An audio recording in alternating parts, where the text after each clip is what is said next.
De retour à l'étrange programme, nous accueillons maintenant Élise Lucien-Henri-Pin qui vient nous parler du recueil La splendeur des monstres, écrit par Esther Rochon et publié aux éditions À lire. Alors, Élise, bienvenue sur le plateau. Bien, merci. Salut. Oui, allô? Donc, tu viens nous faire une chronique littérature aujourd'hui. Oui. Sur ce recueil de nouvelles que je viens de nommer. Oui. Pour commencer, ce recueil a été... En fait, il initie une nouvelle collection au sein d'Alire qui s'appelle Autrement. Autrement, oui. C'est le tout premier livre de cette collection. On peut d'ailleurs le voir. On peut le voir, là, je ne sais pas à quelle caméra je le mets. Donc, explique-nous, pour ceux qui ne connaissent pas Esther Rochon, qui elle est. Oui. Donc, si je te dis Michel Tremblay, tu sais de qui je parle, évidemment. Donc, Esther Rochon n'a pas passé à la postérité comme M. Tremblay, mais ils ont commencé de la même façon en 1964. Les deux ont gagné ex aequo le premier prix dans la section conte du concours des jeunes amateurs de Radio-Canada. Radio-Canada, ben oui. Oui. Donc, Mme Rochon avait 16 ans. Elle a présenté L'Initiateur et les étrangers, qui est justement dedans le recueil. Ah. M. Tremblay, lui, en avait 21 ou 22, puis il a eu la carrière qu'on lui connaît. Dans ce temps-là, elle a été un petit peu plus en retrait, mais quand même une carrière très, très, très prolifique. Donc, c'est quelqu'un qui a gagné énormément de prix, comme là, je les ai toutes ici. Bien, presque. Prix Boréal en 86-87. Elle a reçu le Grand Prix de la science-fiction et du fantastique québécois, que vous connaissez peut-être aussi comme étant le prix Jacques Brossard.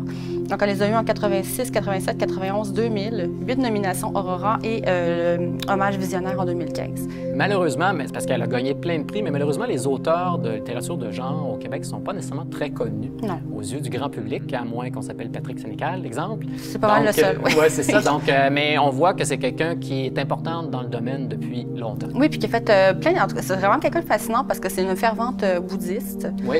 Et c'est aussi quelqu'un qui a fait des études supérieures en mathématiques. Oui, oui. Donc, c'est quand même le profil, tu sais, genre, tu penses auteur de science-fiction, ça tombe comme... Plusieurs cordes à son arc. Oui, oui, oui. Donc, c'est pas surprenant quand même que c'est elle qui est pris pour inaugurer la nouvelle collection. Et là, ce recueil a été publié suite à justement un autre prix qu'elle a reçu, un prix Hommage. Je crois que justement, c'est l'Hommage visionnaire en 2015. C'est ça, c'est suite à ce prix-là qu'ils ont publié le recueil. Et est-ce que les nouvelles qui sont dans le recueil, il y en a 8 au total, est-ce que ça flirte encore avec le réalisme magique, ce qu'on retrouve souvent dans ces romans ou avec d'autres genres littéraires? Donc, tu as plusieurs genres dans ces nouvelles, il y en a seulement 8, mais science-fiction, fantastique, mais aussi beaucoup de contes philosophiques. Okay. Donc, justement, des contes, des trucs qui sont très spirituels, qui vont beaucoup se dérouler dans le passé. Dans certains cas, d'une forme plus convenue. Donc, c'est le cas avec L'Initiateur et les étrangers, le texte de 1964. Évidemment, elle était toute jeune, donc tu vois que ça suit les conventions du genre.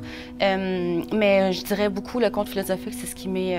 Puis des nouvelles plus éclatées par la suite, qui respectent moins les règles. Oui, mais tu sais, c'est ça, L'Initiateur et les étrangers, pardon, c'est quand même un petit peu éclaté, mais oui, ça reste justement du domaine du contenu. Là, plus ça va, puis plus on flirte, on sort, puis on va avec des trucs vraiment plus bizarres, plus étranges. Quel est le public ciblé par ce genre de récit-là qui a l'air hyper éclectique? C'est vraiment une bonne question. Parce que dans certains cas, je ne me sentais pas comme étant le public désigné. Okay. Parce que, bon, pour Esther Rochon, Alire a développé le terme de zen fiction. Donc, on a vraiment une écriture qui est très limpide. On s'éloigne de la science-fiction parce qu'on est loin du texte de science-fiction. Tu as une grosse chute à la fin, puis il n'y a pas souvent des intrigues.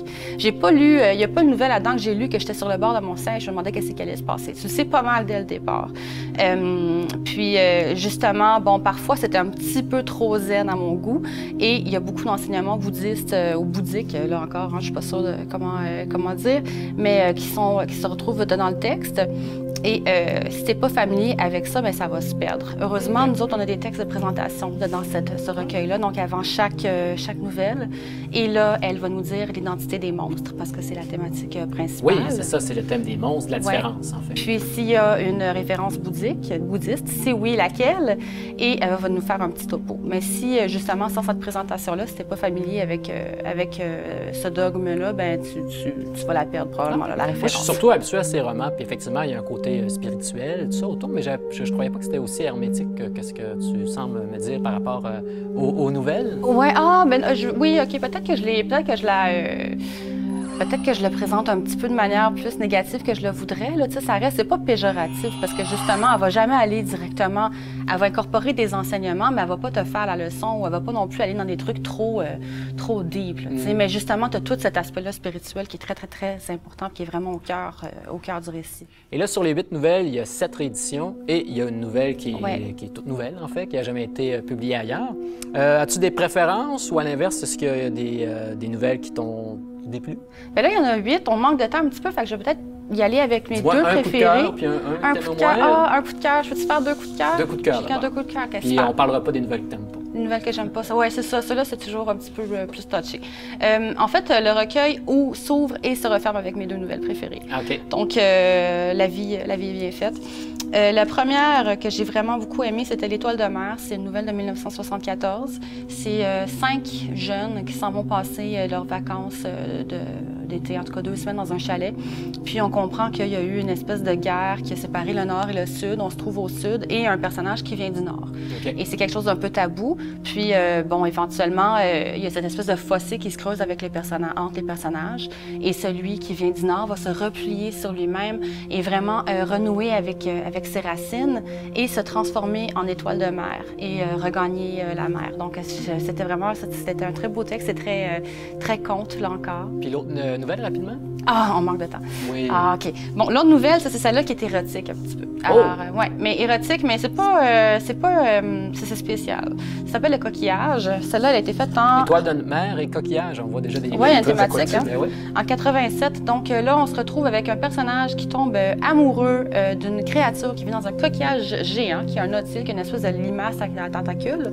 Et il développe une espèce de relation de codépendance. Donc, ce personnage-là va aller s'installer dans le coquillage et vraiment développer une relation sexuelle, amoureuse avec le nautile, jusqu'à devenir, dans le fond, c'est une espèce de frontière entre sexe et mort, entre laideur et beauté. Donc, il devient de plus en plus malade, de plus en plus obèse. C'est le nautile qui le nourrit, qui l'aide à... Mais il est heureux. Parce qu'il est avec son heureux amour. parce qu'il est avec son amour.